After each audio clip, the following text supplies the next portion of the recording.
माननीय स्वामी प्रसाद मौर्य जी को हम बुलाते हैं। मैं चाहता हूं, मैं सभी वक्ताओं से निवेदन किया था कि इधर उधर की बातें करके समय जाया न करें। ये लड़ाई कैसे आगे बढ़े, क्या आपका योगदान होगा, कितना आप समय देंगे, इस पर हम चर्चा करें। तो मेरा निवेदन है माननीय स्वामी प्रसाद मौर्य जी आए और आकर के अपना वक्तव्य दें, क्योंकि समय बहुत कम है। तो हॉल जो है 5 बजे तक बुक है, इसके बाद हमें और कई लोगों को सुनना है। माननीय मंत्री जी।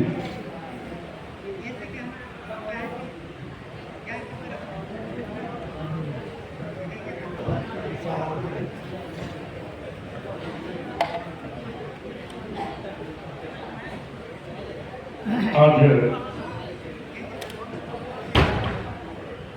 महाबोधि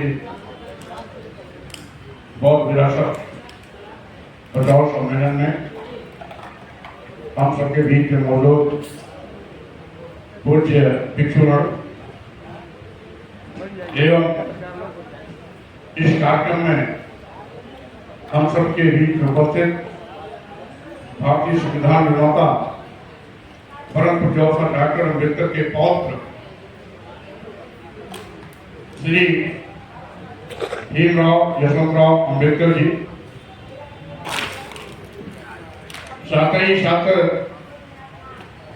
हमारे बीच में उपस्थित आपके बिहार प्रदेश के पूर्व मंत्री सम्मानित आलोक मेहता जी, हमारे बहुत ही युवा कर्मठ साथी विधायक भाई सतीश दास जी, हम सबके बीच में उपस्थित पूर्व में मुख्य चीफ इनकम टैक्स कमिश्नर रहे भाई शिवचंद्र राम जी, साथ ही साथ हमारे बीच में उपस्थित सत्य शोधक समाज के राष्ट्रीय अध्यक्ष भाई ओम प्रकाश मौर्य जी, पूरे देश के विभिन्न अंचलों से आए हुए सभी विद्वान वक्ता साथियों, सामने बैठे हुए सभी बौद्ध उपासक उपासिकाएं एवं महाबोधि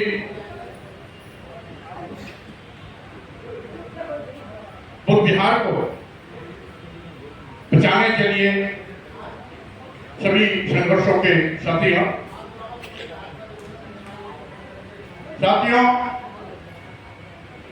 हमारे तमाम वक्ता साथियों ने तमाम बहुमूल्य सुझाव दिए। विशेष रूप से श्री शिवचंद्र राम जी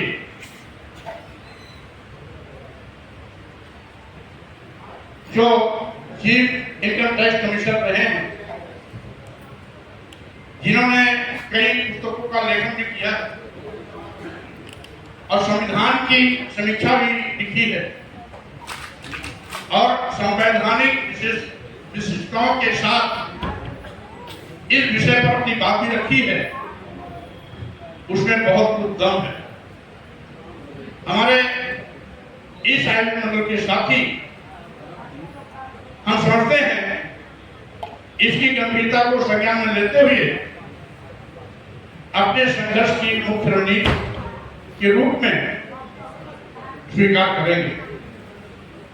आज के इस आयोजन में पूज्य भक्त स्मृति जी ने जो एक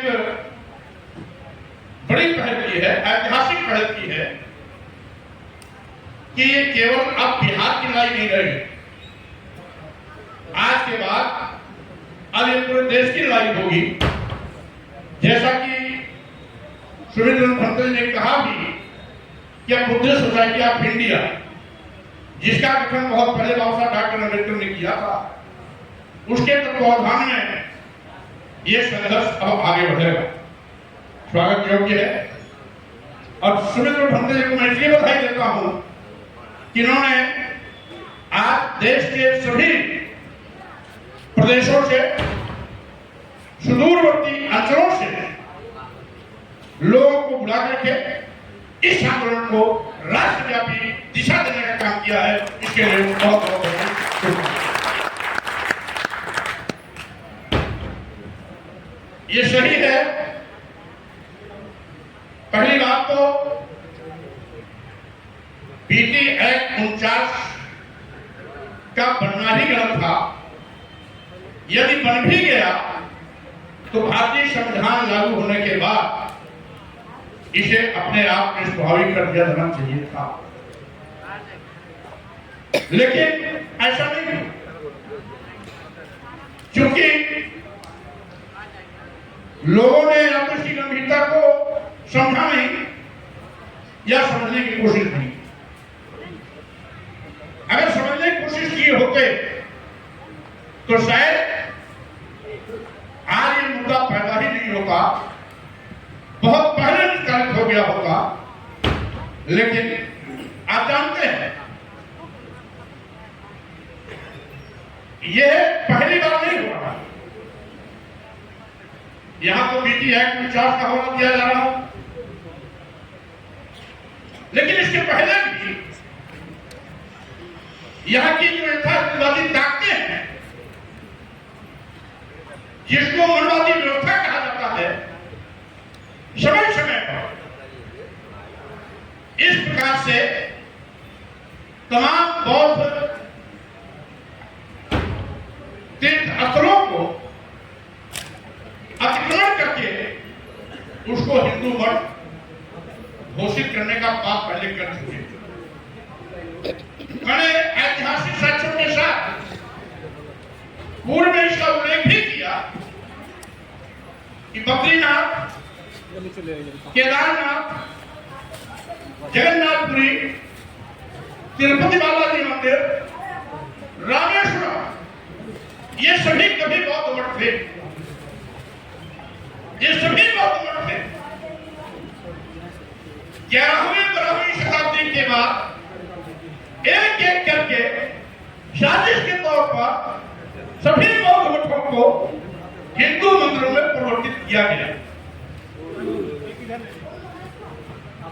अभी तक जो सत्ता में बैठे हुए लोग या मनवादी व्यवस्था के पोषक हैं, उनकी किस नजर इस महाबोधि विहार पर भी है। इसलिए माननीय उच्च न्यायालय, माननीय सर्वोच्च न्यायालय के माध्यम से इसकी मजबूत पैरवी होनी चाहिए, जिससे कि समय रहते हम अपनी इस समृद्ध धरोहर को सुरक्षित रख सकें। आप जानते हैं यह महाबोधि विहार सम्राट अशोक ने बनवाई। यह भी पूरा दुनिया जानता है तथागत बुद्ध को इसी बोध विहार की धरती पर ज्ञान प्राप्त हुआ।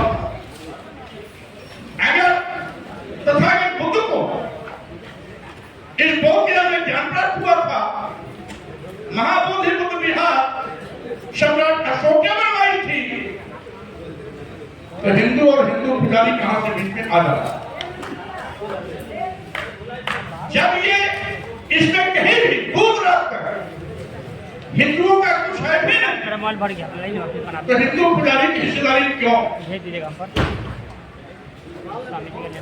और जितने भी इनके हिंदू मठ मंदिर हैं, क्या उसमें किसी अन्य धर्म के किसी पुजारी का दखल है क्या?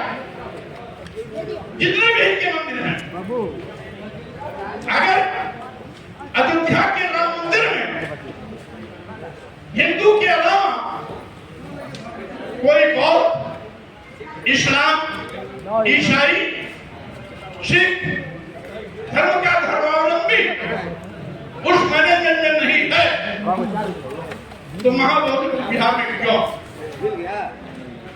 तो महाबोधि विहार में क्यों? जबकि भारतीय संविधान का अनुच्छेद 15 और 51 के इस बात की व्याख्या करता है कि धर्म, वर्ण, जाति, जन्म स्थान और क्षेत्र के आधार पर जहां किसी के साथ कोई भेदभाव नहीं होगा, वहीं पर अनुच्छेद 25 के अंतर्गत किसी के धर्म में कोई दखल नहीं देगा।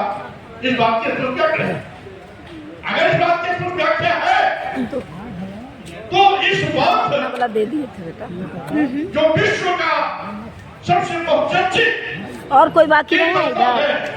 महाबोधि विहार जिसे सम्राट अशोक ने बनवाया और तथागत बुद्ध ने जहां पर परिमाण प्राप्त किया, ऐसी विश्व प्रसिद्ध बौद्ध स्थल पर विवाद क्यों? हिंदू पुजारियों को मैनेजमेंट में प्रवेश क्यों, या एक बौद्ध धर्म में हिंदू धर्मावलंबियों की एंट्री क्यों? ये अपने आप में एक सवाल पैदा करती है। इसीलिए हम जितने भी यहाँ पर साथी बैठे हैं,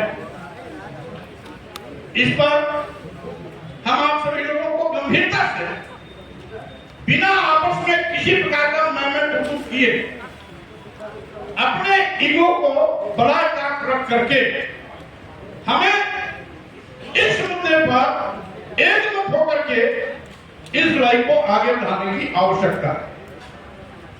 आप जानते हैं अभी अयोध्या में क्या था? यह भी पहले बौद्ध तीर्थस्थल था, यह भी पहले बौद्ध तीर्थस्थल था।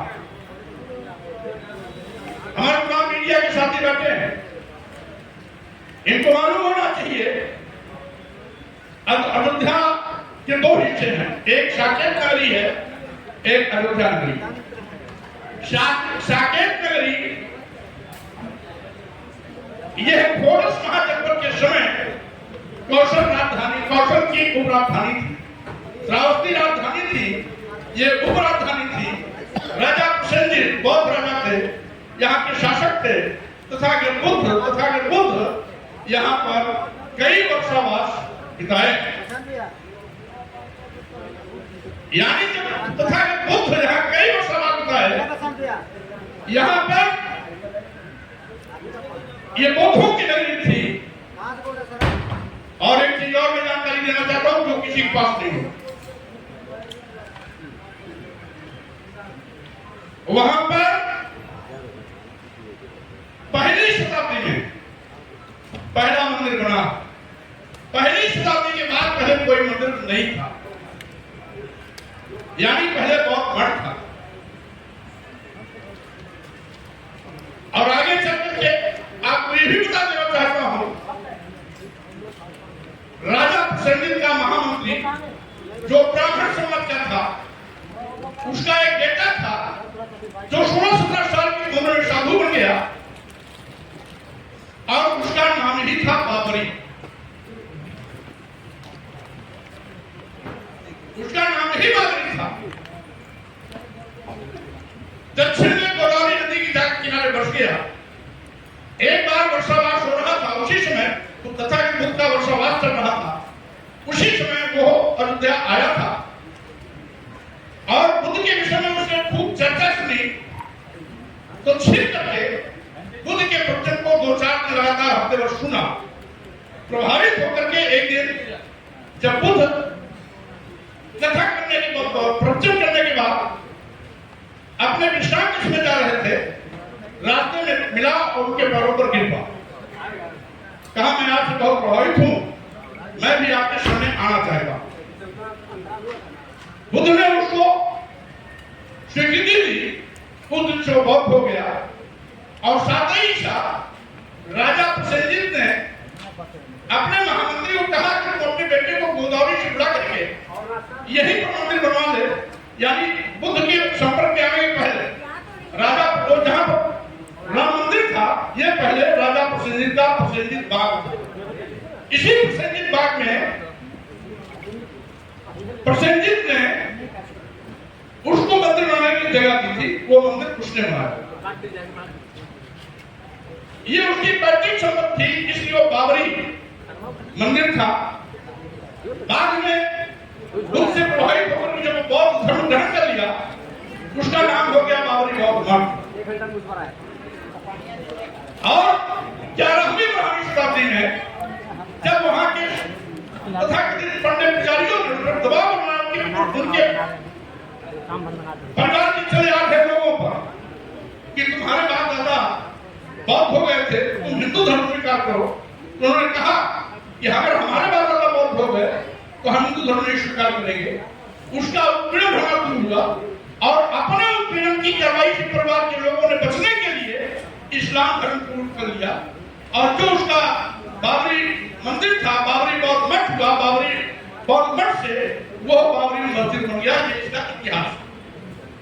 यानी कुल मिलाकर के बाबर न कभी बाबर रखा गया और न बाबर का सेनापति रखा गया। इतिहास का गवाह। और इसके लिए हमारे पास ब्राह्मण लेखकों की ही किताब, इतिहास की जो किताब है, उत्तर प्रदेश का प्राचीन इतिहास, वो जो किताब लिखी गई जो ब्राह्मणों द्वारा ही लिखी गई है, दो ब्राह्मण विद्वान लिख के लिखे हैं, जो एक यूनिवर्सिटी में प्रोफेसर था और एक यूनिवर्सिटी में वाइस चांसलर था। लेकिन झूठ की कहानी कहने वाले लोग ऐसा झूठ गढ़े कि बाबरी मंदिर को तोड़ करके बाबर ने मस्जिद बना दिया, इसलिए हमारा, जबकि वो सही मायने में वो बौद्ध मठ था, मंदिर जरूर बना था, लेकिन जिसने बनवाया था खुद बौद्ध धर्म ग्रहण कर लिया, उसी में वो बौद्ध बदनाम करने लगा, बौद्ध मठ के रूप में इस्तेमाल करने लगा और उसी की ही पीढ़ी जब इस्लाम धर्म की खुली तो उसी में नमाज पढ़ने लगा। यानी उसमें कोई तोड़फोड़ नहीं हुआ। समय समय पर धर्म परिवर्तन के साथ साथ वो मस्जिद से बौद्ध मठ बना और बौद्ध मठ से मंदिर बना। ये है कहां। लेकिन नगरी है वो बौद्ध। अभी ये राम जन्मभूमि माननीय सर्वोच्च न्यायालय के निर्णय से बना, उसका सबका स्वागत, क्या कोई एतराज नहीं।